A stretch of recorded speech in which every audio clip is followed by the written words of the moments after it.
Hi friends, welcome to our channel. ఈ వీడియోలో వచ్చేసి జవహర్ నవోదయ విద్యాలయానికి సంబంధించినటువంటి విద్యా అర్హతలు, అదేవిధంగా అప్లికేషన్ డేట్, అదేవిధంగా ఎగ్జామ్ తేదీలకు సంబంధించినటువంటి పూర్తి వివరాలను అయితే ఈ యొక్క వీడియోలో అయితే మనం తెలుసుకోవచ్చు.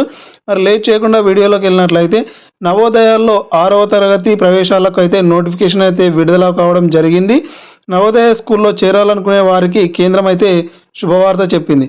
నవోదయ విద్యాలయ సమితి ఎన్విఎస్ దేశవ్యాప్తంగా ఉన్న జవహర్ నవోదయ విద్యాలయాల్లో 6వ తరగతిలో ప్రవేశాలకైతే తాజాగానైతే నోటిఫికేషన్ అయితే విడుదల చేసింది. జవహర్ నవోదయ విద్యాలయ సెలక్షన్ టెస్ట్ JNVST 2025 ద్వారా 6వ తరగతిలో విద్యార్థులకు అయితే అడ్మిషన్స్ అయితే కల్పించనున్నారు. అయితే ఇవి కో ఎడ్యుకేషన్ స్కూళ్ళు, బాలబాలికలకు వేరువేరుగా హాస్టల్స్ అయితే ఉంటాయి. అక్కడే వారికి భోజనం, హాస్టల్ అన్ని వసతులు అయితే కల్పించడం అయితే జరుగుతుంది. యూనిఫామ్, పాఠ్యపుస్తకాలను కూడా ఉచితంగానైతే అందిస్తారు. నవోదయకు ఎంపికైనటువంటి విద్యార్థులు అక్కడ 12వ తరగతి వరకు అయితే చదువుకోవడానికైతే అవకాశం అయితే ఉంటుంది. 9 నుంచి 12వ తరగతి విద్యార్థులు మాత్రం విద్యాలయ వికాస్ నిధి కోసం అయితే నెలకు 600 అయితే చెల్లించాల్సి ఉంటుంది. ప్రభుత్వ ఉద్యోగుల పిల్లలైతే నెలకు 1500 చెల్లించాల్సి ఉంటుంది. ఈ విద్యాలయాల్లో ప్రవేశాలు పొందిన విద్యార్థులకు central board of secondary education CBSE వారైతే వీరికి వార్షిక పరీక్షలు అయితే నిర్వహించడం అయితే జరుగుతుంది. దీనికి సంబంధించినటువంటి మొత్తం విద్యాలయ సీట్లు వచ్చేసి దేశవ్యాప్తంగా మొత్తం 653 పాఠశాలలు అయితే ఉన్నాయి. ఏపీలో వచ్చేసి 13, అదేవిధంగా తెలంగాణలో వచ్చేసి 9 JNVలు అయితే ఉన్నాయి. ఒక్కో విద్యాలయంలో గరిష్టంగా 80 మందికి అవకాశాన్ని అయితే కల్పించడం అయితే జరుగుతుంది. జిల్లాల వారీగా సంబంధిత JNVల్లో గ్రామీణ ప్రాంతాల నుంచి వచ్చినటువంటి విద్యార్థులకు 75% సీట్లు అయితే కేటాయిస్తారు.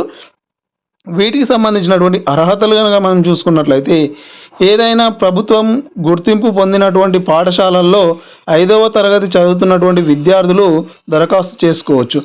NIOS నుంచి 2024 సెప్టెంబర్ 15 నాటికి B సర్టిఫికేట్ కాంపిటెన్సీ కోర్స్ పూర్తి చేసేవారు కూడా ఈ యొక్క ఎగ్జామ్కి అయితే అర్హులు. నెక్స్ట్ వయసు పరంగా చూసుకున్నట్లయితే వీటికి దరఖాస్తు చేసుకునేటటువంటి విద్యార్థులకు తప్పనిసరిగా 2013 మే 1 నుంచి 2015 జూలై 31 మధ్య మాత్రమే జన్మించిన వారికి మాత్రమే ఈ యొక్క అవకాశాన్ని అయితే కల్పించడం జరిగింది. అయితే ఎంపిక ప్రక్రియ వచ్చేసి ఆబ్జెక్టివ్ విధానంలో ఈ యొక్క ఎగ్జామ్ని అయితే నిర్వహిస్తారు. మొత్తం 100 మార్కులకు 3 సెక్షన్లలో ఈ యొక్క ఎగ్జామ్ ఉంటుంది. 80 మల్టిపుల్ చాయిస్ ప్రశ్నలు అయితే ఇస్తారు. పరీక్షకు సమయం వచ్చేసి 2 గంటలు. మెంటల్ ఎబిలిటీ టెస్ట్లో 40 ప్రశ్నలు అడుగుతారు. దీనికి 50 మార్కులు ఉంటాయి. అదేవిధంగా అర్థమెటిక్ టెస్ట్, లాంగ్వేజ్ టెస్టుల్లో ఒక్కో దానిలో 20 ప్రశ్నలు ఉంటాయి. అయితే దానికి సంబంధించి ఒక్కొక్క దానికి 25 మార్కుల చొప్పున అయితే ఉండడం జరుగుతుంది.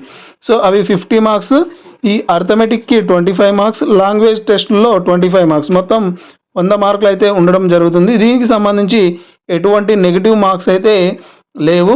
అయితే ఈ మెంటల్ ఎబిలిటీ టెస్ట్కి వచ్చేసి గంట, అదేవిధంగా మిగిలిన వాటికి ఒక్కొక్క దానికి అర్ధగంట సమయం అయితే ఇవ్వడం జరుగుతుంది. పరీక్ష విధానం అంటే ఈ మాధ్యమం వచ్చేసి తెలుగు రాష్ట్రాల్లో ఈ యొక్క పరీక్షని తెలుగు, హిందీ, ఇంగ్లీష్, మరాఠీ, ఉర్దూ, ఒరియా, కన్నడ మాధ్యమాల్లో నిర్వహిస్తారు. ఈ యొక్క అప్లికేషన్ డేట్స్ వచ్చేసి చివరి తేదీ సెప్టెంబర్ 16 వరకు అయితే మనము అప్లై చేసుకోవడానికి అయితే మనకు అవకాశం ఉంది. అదేవిధంగా ఈ యొక్క JNV సెలక్షన్ టెస్ట్ వచ్చేసి జనవరి 18, అదేవిధంగా ఏప్రిల్ 12 అయితే నిర్వహించడం అయితే జరుగుతుంది. ఓకే ఫ్రెండ్స్, ఇది జవహర్ నవోదయకు సంబంధించినటువంటి నోటిఫికేషన్కి సంబంధించినటువంటి వివరాలు. ఓకే ఫ్రెండ్స్, ఇది ఈ వీడియో. మరి ఇలాంటి మరిన్ని వీడియోస్ కోసం తప్పకుండా నా యొక్క ఛానల్ని సబ్స్క్రైబ్ చేసి మీ యొక్క ఫ్రెండ్స్ తోటి షేర్ చేసుకోండి. Thank you for watching.